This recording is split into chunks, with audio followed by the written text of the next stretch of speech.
75 ஆண்டு கால திராவிட கழகத்தை துடைத்து எறிந்தும் அடியோடு அழித்து விடுவோம் என்று உள்துறை அமைச்சரின் பேச்சு ஆணவத்தின் உச்சம் என்று மதிமுக வைகோ தெரிவித்துள்ளார். மதுரை மாவட்டம் மேலூரில் மதிமுக பொதுச் செயலாளர் வைகோ அவர்களின் சமத்துவ நடைப்பயணத்தின் 8ஆம் நாள் முடிவில் மேலூர் பென்னிக்விக் பேருந்து நிலையம் முன்பு நடைபெற்றது.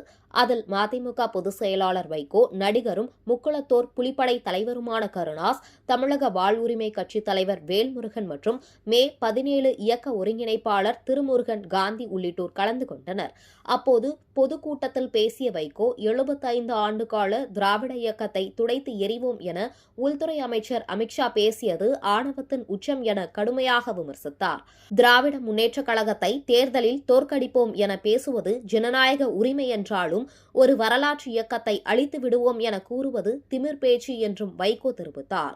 திராவிட இயக்கத்திற்கு எதிராக வரும் எந்த ஆபத்தையும் எதிர்கொண்டு எண்ணிக்கையில் குறைவாக இருந்தாலும் திராவிட முன்னேற்றக் கழகத்தை பாதுகாக்க தோளோடு தோள் நின்று செயல்படுவோம் என்று அவர் உறுதியளித்தார். உள்துறை அமைச்சர் என்ற பொறுப்பிலே இருக்கிறேன். திராவிட முன்னேற்றக் கழகத்தை தேர்தலில் தோற்கடிப்போம், தாராளமாக பேசுங்கள், அது ஜனநாயகம். ஆனால் ஒரு 75 ஆண்டுகால வரலாறு கொண்ட ஒரு தியாக கோட்டையை துடைத்தெறிந்த அடியோடு இல்லாமல் அழித்து விடுவோம் என்று பேசியது என்ன தைரியம் உங்களுக்கு?